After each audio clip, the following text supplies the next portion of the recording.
Bugün olmuş, Şırnak'a yatırım yapmak isteyenleri engelleyenler var. Engellemek isteyenler var.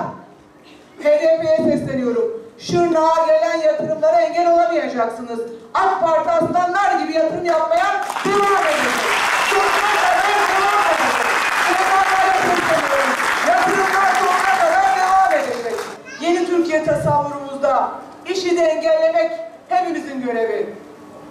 PKK'yı engellemek hepimizin görevi. Türkiye barış atmosferi şeklinde olacak. Bundan hiç kimsenin endişesi olmasın.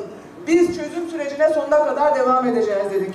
Bundan hiç kimsenin endişesi olmasın. Çözüm süreci için sesi olan buyursun, bir adım öne gelsin. Ve çözüm sürecine engel olmak isteyenler, kamu düzenini yerle yeksan edeceğini düşünenler sadece hayal görürler. Hem çözüm sürecine devam edeceğiz, hem de aslanlar gibi kamu düzenini sağlamaya devam edeceğiz. Bundan hiç kimsenin endişesi olmasın. Yeni çıkaracağımız bir yasa var. İş güvenlik yasası. Bunu gündeme getirenler Türkiye antidemokratik uygulamalara mı geçiyor diyorlar? Hayır. Asla böyle bir şey yok. Bizim öncelikle yapmamız gereken insanın canını, malını korumaktır. Türkiye artık devletin milleti değil, milletin devletidir. Bu vesileyle de öncelikle insanın canını korumak zorundadır.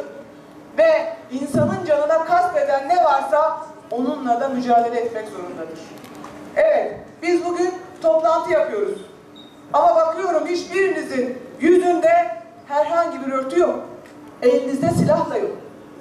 Şimdi eğer yasal bir iş yapıyorsanız, yasal bir hak arayışı içerisindeyseniz yüzünüzü neden kapatırsınız? Elinize neden silah alırsınız? Hak arayış için demokratik ülke Türkiye, herkesin söyleyecek sözü varsa biz de memnuniyetle dinleriz.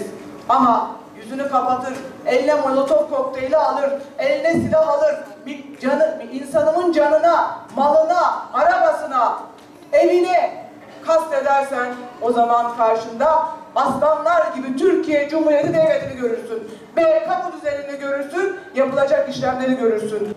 Ve hiçbir ana ağlamasın dedik çıkarken yola. Ve ben soruyorum, bu çözüm süreci devam etmez, engellenmek istenirse herkes kendi evladına dönsün, düşünsün.